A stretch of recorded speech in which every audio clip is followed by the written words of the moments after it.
What is up, YouTube? It is Soul the Lost Warrior here, and I am bringing you guys an update on the Alfred deck. It is a slightly different variation from the previous video I posted earlier on. There's many different variations of the deck, and I will try to show all of them if I possibly can. And yeah, let's get started. We're going to start out with the starter, same things before as Guideful Sage. Elrond. Now, he's really good because, again, it's the Alfred deck. He only works with Alfred.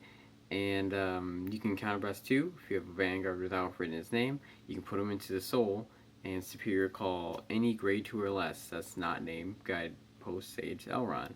And you can get any unit that you want that's grade 2 or less, of course. It's very nice to get out those cards that you might need or might want, like Marin or I forgot the other grade one's name, but when she's placed on rear guard, you can soul blast one and draw one, and other cards like that. So it's a really good starter to have. Of course, you can use any other starter, and yeah, it's like 4 o'clock in the morning. I'm recording this again. I don't know why I record these all extra late, but I guess I do. Anyway, back on to subject that matter. After we have 3 Battle Stalling Angels. He has a GB1. If you have 2 or more other grade 1 or less rear guards, he gets 2000 power and resist. He becomes a 9k attacker or 9k boost. He's really, really good for just for that extra attack power or boost power. And the resist gives it a bonus because he can't be targeted by effects of your opponent's cards. So he's very, very nice to have. You can run more if you so choose to. You can run less. Running less might be a little better, but personal preference. So after that, we have 3 Swordmen of Light Junos. Once per turn, when another unit is placed on rear guard due to the effect of one of your cards, and if you have a Vanguard with Alfred in his name, he gets 5000 power until the end of turn. Now, he can be a really good powerhouser for boosting up those columns, or just for a very, very big attack. You can chain him up with the starter and get that 5000 boost right on the spot when you hit the grade 3. He's good for late game push, and I guess we'll just throw a little lore in there.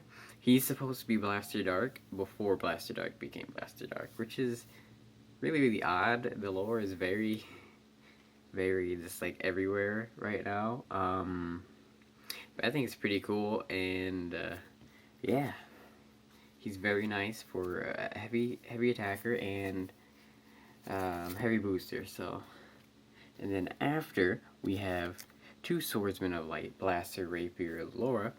She has resist, and all of your units with King and Knights Alfred in the same column as this unit get plus 1000 power.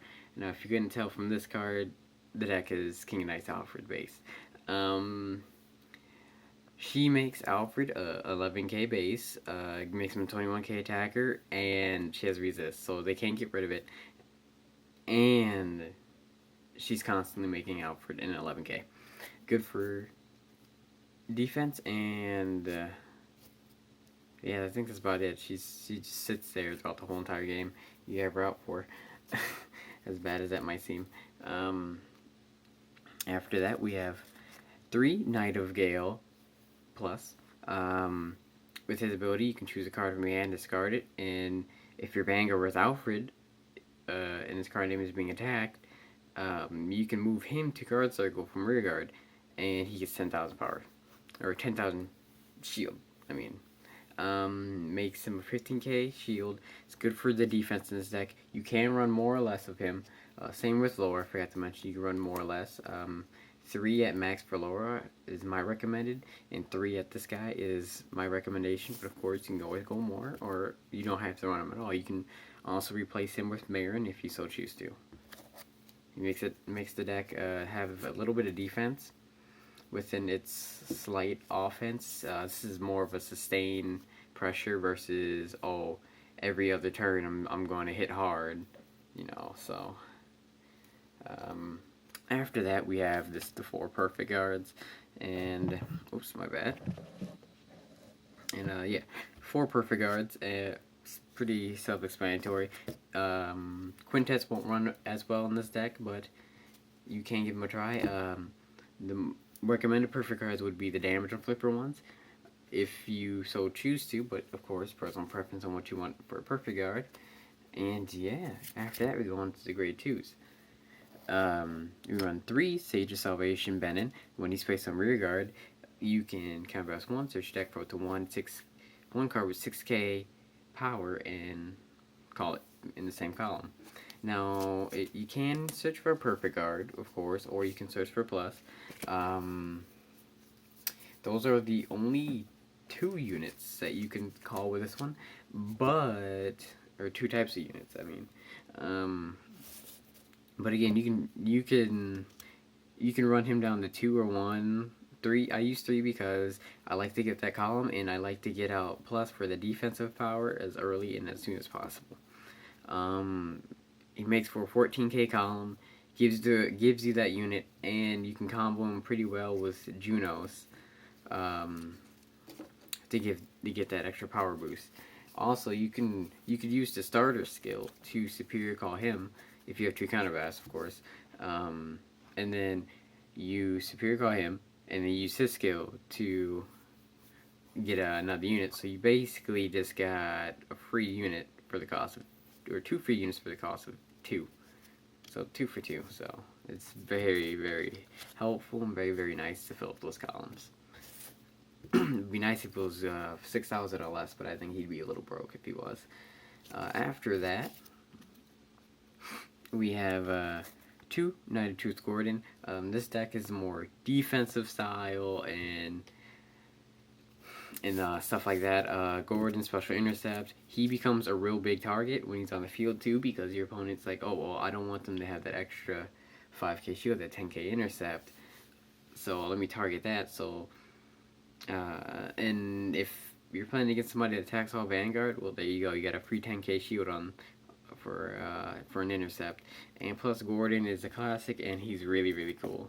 And I figured since I'm playing King of Knights, I might as well add a classic card. So yeah.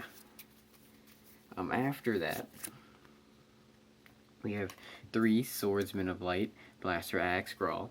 When he's placed, or not when he's placed on rear guard, when he's on rear guard, when another unit's called due to an effect of one of your cards, he gets plus 5,000 power if your Vanguard has Alfred his name. Good 14k attacker, and he's good to keep the pressure on. You can make those columns, you chain him up with Junos, you're just going to get hit really hard, force your opponent to drop 15, 20k shield. Ooh, excuse me, for that turn, or if you call, if you call like every turn, you know, just call 1 unit every turn, try to do it something like that, and you could every turn get that sustained power. He's good for pressure, and again, you don't have to run 3 of him. 2 Gordon, by the way, because you don't want Gordon to take up that much space, because he is an 8k attacker. And with him, he makes 5 8k attackers in the deck, and you don't want anything too low, otherwise it makes it harder for you to hit those magic numbers, and makes it harder for you to force your opponent to drop a little bit more. After that, we have 2 Swordsmen of Light, Blaster, Javelin, LaRose. You can choose 2 cards from your hand, put them into your soul. When he's placed on rear guard, if you have a Vanguard with Alfred's card name, you can pay the cost. If you do, you can search your deck for up to 2 high beasts and call them to separate open rear guards, and then you shuffle your deck. He's basically an Akane, but 3 times better, because 1, you don't have to pay the counterblast cost, because this deck requires those counterblasts, and 2, you can take 2 cards from your hand and put them into the soul. Now that can help in many, many ways, depending on what you choose to run in your version of the deck. If you're planning on using mine, I just have him there for the call effect. So yeah, and he looks pretty cool. So, and it's really cool to see Blaster, Javelin not be a Shadow Paladin anymore. Just to some point, I guess. After that, we have 4 King's Agent, Knight Galehat. Now with him, you can pay 2 when he's placed on Vanguard. You can search your deck for up to 1 card with Alfred in his card name. Write it as Superior, write it as stand, shuffle your deck, and you take him and you move him to rear guard.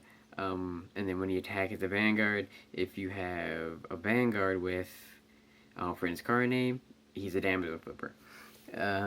He also, I believe, gives 5,000 power?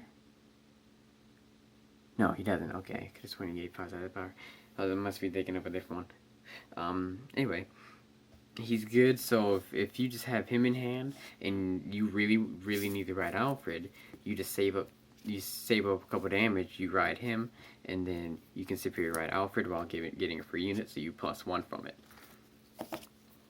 And he looks really nice, and he is a damage inflictor when he hits a Vanguard, so it's very cool. Very awesome to have. You can run 3 or 2 depending on how you feel with this deck. But with this one, since this deck requires quite a bit of counterblast, it's good to have him in there for those damage and flippers. Okay, after him we have 4 King of Knights Alfred. Yes, this is the King of Knights, bringing him back, the old style, it's not the old card artwork, which I think would be nice to have the match with the Galahad, but that's okay.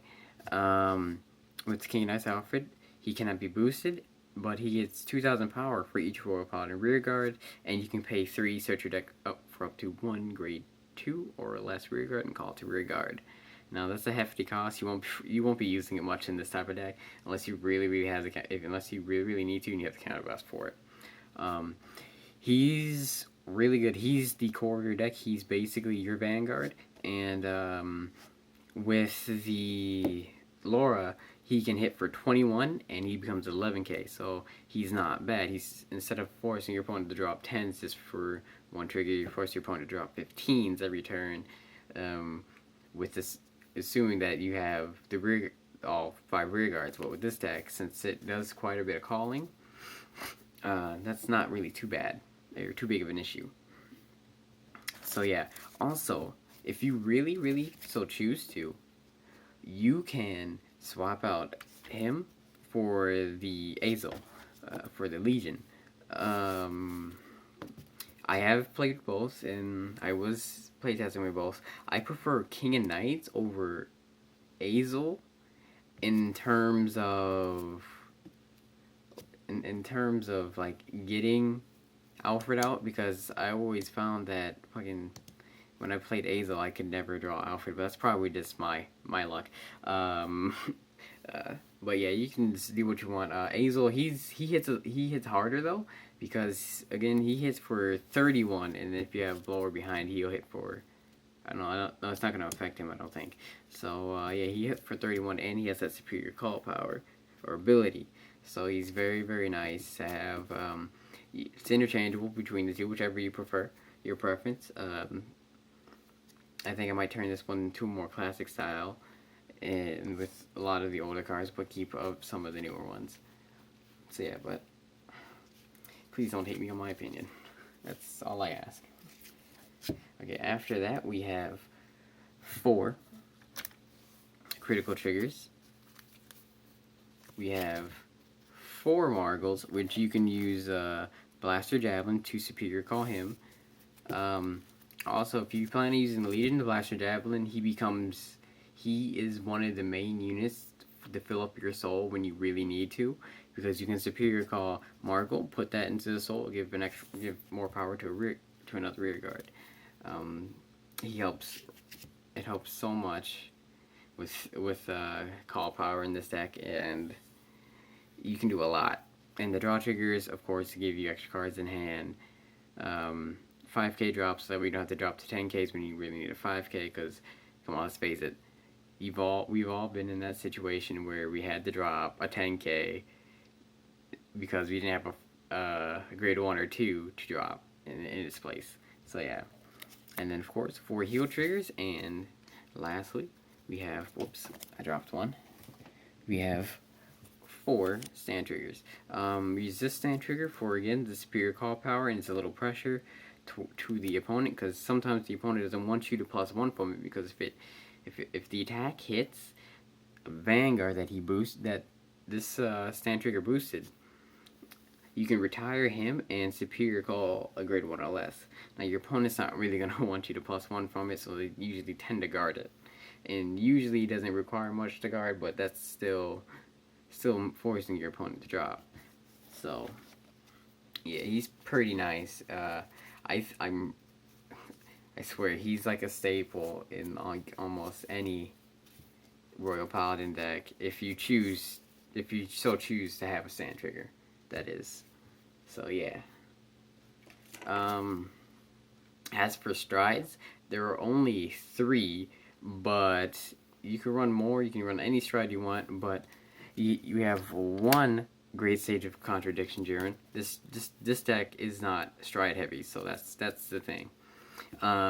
His ability is really nice because it can go with the Swordsmen of Light and boost their power up even further, or boost them up a little bit, and then you give 5,000 to another unit. So he's really cool. Some people think he's useless, but I found a really big use for him, and he's a really good stride in this deck. After you run 2/4 this guy of Transmigratory Dragon, Holy Squire Dragon. Now this is a proxy, of course. I missed the chance to trade for it when I had it on a Saturday because I showed up a little later.